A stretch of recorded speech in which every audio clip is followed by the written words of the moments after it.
बिहार विधानसभा चुनाव में प्रधानमंत्री नरेंद्र मोदी और मुख्यमंत्री नीतीश कुमार की जोड़ी ने एनडीए को ऐतिहासिक और प्रचंड बहुमत दिलाकर सचमुच कमाल कर दिया है। विकास और सुशासन के वादों पर मुहर लगाते हुए जनता ने एनडीए को दोबारा सत्ता सौंप दी है। हालांकि इस शानदार जीत के बाद अब सबसे बड़ा सवाल खड़ा हो गया है कि आखिरकार बिहार का अब अगला मुख्यमंत्री कौन होगा। इसको लेकर कवायद तेज हो गई है। दिल्ली और पटना के बीच बैठक का दौर लगातार चल रहा है। हालांकि ये बताया जा रहा है कि सीएम पद को लेकर नीतीश कुमार के अलावा कोई भी दौड़ में नहीं है।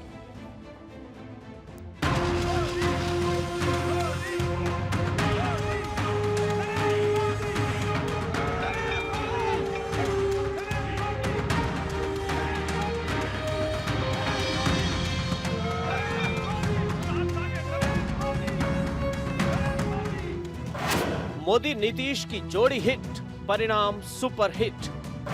मोदी नीतीश का कमाल, फिर डबल इंजन 5 साल। मुख्यमंत्री की रेस, नीतीश के अलावा नहीं कोई फेस।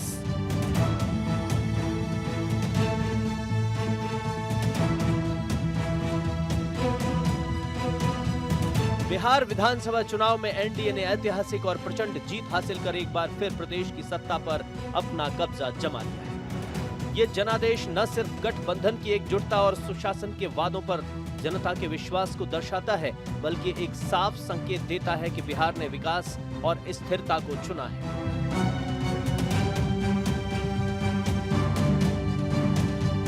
साथ ही प्रधानमंत्री नरेंद्र मोदी और नीतीश कुमार की जोड़ी को सुपरहिट बना दिया है। इस शानदार जीत के साथ अब सबकी निगाहें मुख्यमंत्री की कुर्सी पर टिकी हैं और राजनीतिक गलियारों में ये चर्चा गर्म है कि बिहार में एक बार फिर से नीतीश सरकार बनेगी। नीतीश कुमार के सरकारी आवास पर नेताओं का तांता लगा हुआ है। जेडीयू के साथ साथ घटक दल के नेता भी नीतीश कुमार से मिल रहे हैं। एलजेपीआर के अध्यक्ष और केंद्रीय मंत्री चिराग पासवान ने भी नीतीश कुमार से मुलाकात की और मुलाकात के बाद चिराग ने नीतीश कुमार की खुले तौर पर तारीफ की। मुख्यमंत्री के चेहरे के तौर पर लोक जनशक्ति पार्टी रामविलास, जैसा मैंने कहा और जिसका जिक्र केंद्रीय गृह मंत्री जी के द्वारा किया गया था कि तमाम विधायक बैठेंगे और संविधान की मर्यादा भी यही कहती है कि तमाम विधायक ही इवेंचुअली चुनने का काम करते हैं। मैं ये मानूंगा कि एक बार फिर से मौजूदा मुख्यमंत्री नीतीश कुमार जी ही हमारे गठबंधन के विधायक, हमारे गठबंधन के नेता के तौर पर मुख्यमंत्री की भूमिका का निर्वहन करने का काम करेंगे। चिराग पासवान के अलावा जेडीयू के नेता और केंद्रीय मंत्री ललन सिंह भी नीतीश कुमार से मिले। इसके अलावा एनडीए के दूसरे दलों के नेता भी मिल रहे हैं। सबने एक सुर में कहा कि नीतीश कुमार ही सीएम होंगे। उन्हीं की अगुवाई में इतना बड़ा बहुमत हमें मिला है एनडीए को, तो निश्चित तौर पर बधाई के पात्र हैं। माननीय प्रधानमंत्री जी को भी आपके माध्यम से बधाई देते हैं और सब लोग जानते हैं कि मुख्यमंत्री जी में क्षमता है, मुख्यमंत्री जी में बिहार को लीड करने की क्षमता है, तो निश्चित तौर पर उन्हीं का बात आएगा, उन्हीं के नाम आएगा और वही मुख्यमंत्री बनेंगे। दरअसल बिहार की जनता ने ऐतिहासिक जनादेश दिया है। एनडीए की सुनामी में लालू की पार्टी आरजेडी और ग्रैंड ओल्ड पार्टी कांग्रेस दोनों पूरी तरह से डूब गई। एनडीए ने 2010 करीब करीब रिपीट कर दिया। परिणाम एक बार फिर से देश की राजनीतिक पटल पर यह सिद्ध करता है कि अगर नरेंद्र मोदी ने कमान संभाल ली हो तो असंभव भी संभव है, यानी मोदी हैं तो मुमकिन है। एनडीए 202, महागठबंधन 35, अन्य 6। जनता ने ऐसा जनादेश दिया कि बिहार के नक्शे पर हर तरफ भगवा दिखाई दे रहा है।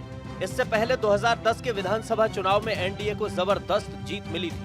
तब एनडीए को 206 सीटें आई थीं और इस बार भी एनडीए ने डबल सेंचुरी लगा दी है। एनडीए की पार्टियों ने जीत के लिए जबरदस्त रणनीति अपनाई और इसका परिणाम दिखाई दे रहा है। एनडीए की सभी पार्टियों का स्ट्राइक रेट जबरदस्त रहा।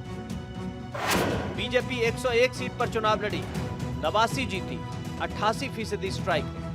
जेडीयू 101 सीट पर चुनाव लड़ी, 85 जीती, 84% स्ट्राइक रेट। एलजेपीआर 28 सीटों पर लड़ी, 19 जीती, 68% स्ट्राइक रेट। एचएएम 6 सीट पर लड़ी, 5 जीती, 83% स्ट्राइक रेट और आरएलएम 6 पे लड़ी, 4 जीती, 66% स्ट्राइक रेट।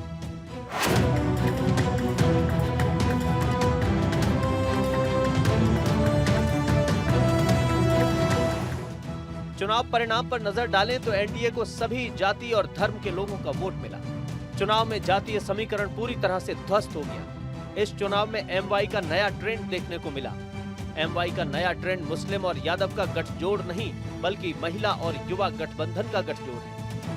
इस बार महिलाओं की बम्पर वोटिंग के साथ साथ युवाओं ने भी बढ़ चढ़कर मतदान में हिस्सा लिया। 243 सीट पर आए परिणाम बताते हैं कि एनडीए न केवल महिला मतदाताओं को विश्वास में लेने में कामयाब रहा, बल्कि युवाओं का भी वोट मिला। बिहार में कुछ दलों ने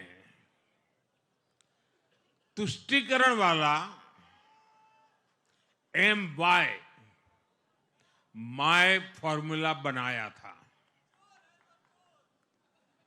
पर आज की इस जीत ने एक नया सकारात्मक MY माय फॉर्मूला दिया है, और ये है महिला और यूथ। यादव और मुस्लिम के नाम का समीकरण रखने वाली पार्टी बुरी तरह पराजित हुई। इसके साथ ही एक बात चर्चा में आ गई कि अरसे बाद बिहार विधानसभा एक खास जाति के दबदबे से बाहर निकल रही है। इस बार विधायकों का जातीय समीकरण बहुत हद तक अलग है। दलित भी खूब है, सवर्ण भी मजबूत है। जातिवार आंकड़ों पर नजर डालें तो राजपूतों की आबादी 3.45% है। इनमें 32 विधायक बने। भूमिहारों की आबादी 2.87% है। इनके 23 विधायक बने। ब्राह्मणों की आबादी 3.65% है। इनके 14 विधायक बने। यादवों की आबादी 14.26% है। इनके 28 विधायक बने। कुशवाहा आबादी 4.21% है। 26 विधायक बने। कुर्मी आबादी 2.87% है। 25 विधायक बने। वैश्य आबादी 5.12% है। 26 विधायक बने। दलित आबादी 19.65% है। 36 विधायक बने। मुस्लिम आबादी 17.70% है। 11 विधायक बने। बिहार विधानसभा चुनाव का परिणाम न सिर्फ भारतीय राजनीति का एक रोमांचक अध्याय है, बल्कि ये इस बात का स्पष्ट संदेश भी देता है कि जनता ने अस्थिरता और नारों पर स्थिरता और सुशासन को वरीयता दी है। एनडीए की ये ऐतिहासिक जीत केवल अंकों का खेल नहीं है, बल्कि डबल इंजन की सरकार पर बिहार के मतदाताओं की तरफ से लगाई गई एक अभूतपूर्व मुहर है। ये विजय दिखाती है कि प्रधानमंत्री नरेंद्र मोदी का करिश्मा, उनकी जन कल्याणकारी योजनाएं और उन पर जनता का अटूट विश्वास आज भी भारतीय राजनीति में सबसे बड़ी शक्ति है। Bureau report, Bharat 24।